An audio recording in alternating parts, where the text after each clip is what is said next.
सेना में उत्कृष्ट कार्य करने वाले अधिकारियों व जवानों के सम्मान में मंगलवार को आर ट्रैक कमांड में अलंकरण समारोह का आयोजन किया गया। सेना मुख्यालय आर ट्रैक कमांड में आयोजित वार्षिक अलंकरण समारोह के दौरान सेना commander lieutenant general Manjinder Singh ने मिलिट्री कॉलेज ऑफ टेलीकम्युनिकेशन में उत्कृष्ट कार्य करने के लिए पुरस्कार प्रदान किए।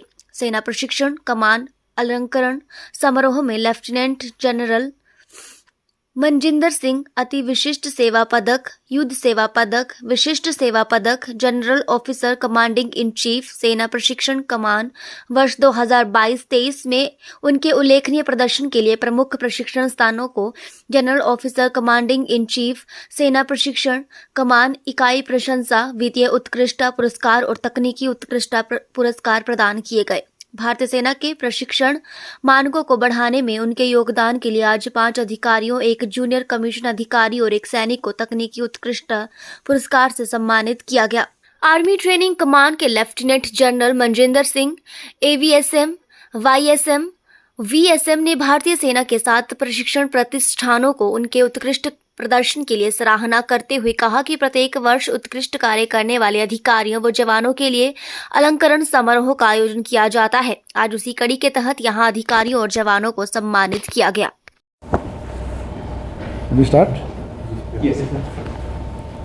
The outset, let me welcome all my media friends to Army Training Command for this prestigious yearly event of investor ceremony. Army Training Command, also known as RTRAC, is very unique and is different from other 6 operational commands of the Indian Army. Headquarters RTRAC was raised on 1st October 91 at Mau with mandate to ensure operational preparedness through institutionalized training of the Indian Army. It started with 2 training establishments, the Infantry School and Army War College. But the magnitude of RTRAC footprint has grown overwhelming today as 34 training establishments spread across the length and breadth of our country. The training canvas encompasses the conceptualization and implementation of training in 8 specialized fields, covering wide spectrum to include Agniveer training, officers pre-commission training, combat arms and combat sport arms training, technical training, logistics training, specialist training, leadership training, as also directing the training enablers, namely Simulator Division, Wargaming Development Center, for providing effective and contemporary training solutions to the field army. The desired focus is there on indigenous research and development in emerging niche technology, as also to effectively participate in Atmanirbharta process. RTRAC permeates into nearly every facet of training and empowerment of officers, JCOs and Jawans. We have large number of officers and soldiers coming from number of foreign friendly countries to train with us. Similarly, we also select suitable personnel to attend courses in foreign friendly countries. After serving the country proudly and with distinction, when the service personnel are ready to hang the uniform, RTRAC steps in to empower them with skills needed to chart their course through civil society and building as veterans. In today's era of technology manifestation in everyday life, our chief has declared the year 24-25 as year of technology absorption. And RTRAC has the onus to evolve Indian Army training methodologies so as to enable our officers and soldiers to absorb and utilize this technology being inducted into armed forces. RTRAC vision is shape Indian Army by training, educating and developing responsive and adaptive soldiers, leaders in line with evolving doctrines and concepts to ensure operational readiness to meet the contemporary and emerging challenges on the battlefield. So this is a short brief about RTRAC. Now I'm open for any question if you have any to ask. As I told you in the preamble also, that we also focus on training the foreign students which come to India, as also sending our officers and students which go to other countries for training. We also have something called mobile training teams. There are 11 mobile training teams which are deployed in foreign-friendly countries on request of their embassies, so that the training content can be curated as per the requirement. And to my knowledge, as on today, I'll just tell the figure how many people are there. We are subscribing for 22 foreign courses in 8 countries, on which and offering 273 courses to 74 foreign-friendly countries. So it's a dual site. Our officers and soldiers are going. Similarly, we are also inviting them to come. So process being to have the learning from each other, learn best practices, and then carry on for the battle procedure for that. Adding to her, what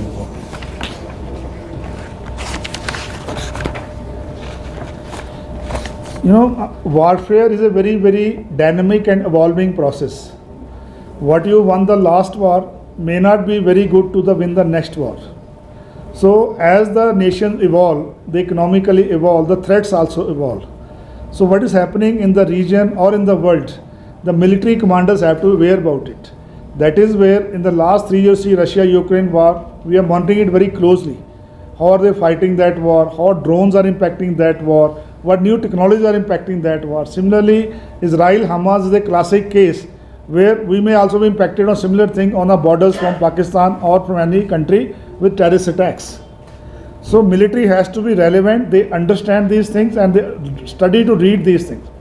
Having read those things, we try to apply our way of war fighting, that tomorrow if we have to go to similar situation, how will we are prepared for that. So accordingly, we create a training content which is imparted to soldiers and the field army to prepare for such contingencies. वही तो अभी हमने बताया इससे पहले कि थोड़ा मेरा माफ़ करेंगे, हिंदी उतना अच्छा नहीं हो सकता है, लेकिन मैं कोशिश करूँ हिंदी में बताने की कि जैसे जैसे देश इवॉल्व होते हैं, नई टेक्नोलॉजी आती है, उसी साथ साथ लड़ाई लड़ने के तरीके भी इवॉल्व होते हैं. आप जानते होंगे कि टेक्नोलॉजी, जब भी नई टेक्नोलॉजी आती है, सबसे पहले उसको वारफेयर में इस्तेमाल किया जाता है. फॉर एग्ज़ाम्पल, जब GPS आया था, सबसे पहले वो मिलिट्री में यूज़ किया गया था. आज के दिन GPS अब मोबाइल के अंदर आ गया. लेकिन जब भी कोई नई टेक्नोलॉजी, कटिंग एज टेक्नोलॉजी आती है, उसको देश की सुरक्षा के लिए इस्तेमाल किया जाता है और लड़ाई के डॉक्ट्रिन उससे बनते हैं. जिसको कि अभी डिस्प्ले हो रहा है, जो लड़ाइयाँ चल रही हैं, रशिया यूक्रेन, इजराइल हमास और रेड सी के अंदर लड़ाई चल रही है. तो उसको हम अच्छे से स्टडी करते हैं और देखते हैं किस तरह से टेक्नोलॉजी देश एक्सप्लॉइट कर रहे हैं, कहाँ उसका नुकसान हो रहा है, कहाँ फ़ायदा हो रहा है. जब वो स्टडी करते हैं तो हम अपना उससे डॉक्ट्रिन बनाते हैं कि हम उस टेक्नोलॉजी को कैसे इस्तेमाल करेंगे, और उसी हिसाब से हम आगे अपना ट्रेनिंग कंटेंट को बनाते हैं जो जवानों तक पहुंचता है, ऑफिसर तक पहुंचता है, और उनको लड़ाई लड़ने की क्षमता में और आगे बेहतरी मिलती है. sir, what is the RTRAC, as I said, has 34 training establishments. Each one is a center of excellence of something. For example, today you saw the award being given to MCTE. It is a Military College of Telecommunication. So that has a center of excellence of 5G technology. These kind of technology which are coming, they are center of excellence for that. Similarly, we have colleges which look after logistics. ASC school, today you saw AMC school, they look after medical casualties. We have the ordnance school, look after logistics. We have infantry school only focusing on the infantry tactics. Then an armored school. Similarly, each vertical of the army has a training establishment which specializes in that. And they are the one who finally, with our control, deliver this content through the Pan Army. sir आपने अपनी तो आवरा देखें तो पहले काफ़ी हमारा जो सामान था बाहर से आता था, और जो चेंजेस हुए हैं पिछले 5-7 साल में, उसको आपको जानना ज़रूरी है. पहले हमारी ऑर्डिनेंस फैक्ट्रीज बोर्ड होता था, उनको पूरा मर्ज करके हमारे अभी 7 DPSUs खड़े करे हैं. साथ ही साथ प्राइवेट सेक्टर को डिफेंस के अंदर पार्टिसिपेट करने के लिए बहुत से इंसेंटिव गवर्नमेंट ने लाए हैं. इसके साथ टेक्नोलॉजी डेवलपमेंट करने के लिए बहुत से इंसेंटिव, जिसका नाम है IDEX, TDF, जो नई टेक्नोलॉजी को नए जो आजकल एंटरप्रेन्योर्स हैं उसमें शामिल हो सकते हैं. तो इंडियन इंडस्ट्री को बढ़ावा देने के लिए इंडियन गवर्नमेंट ने बहुत से ऐसे प्रोविजन रखे जिससे कि लोगों का जो बढ़ावा लगे और हमारी इंडियन इंडस्ट्री बढ़ सके. ये में बहुत गर्व की बात है कि हाल ही में रक्षा मंत्री साहब का बयान आया था जिसमें बोला गया था कि 35,000 करोड़ का एक्सपोर्ट इंडियन डिफेंस मैन्युफैक्चरिंग कर रही है, जो कि पहले किसी ज़माने में एक्सपोर्ट की बात भी नहीं होती थी। तो मैक्सिमम आज के दिन मैं ऐसा कोई परसेंटेज नहीं ले कर सकता हूँ।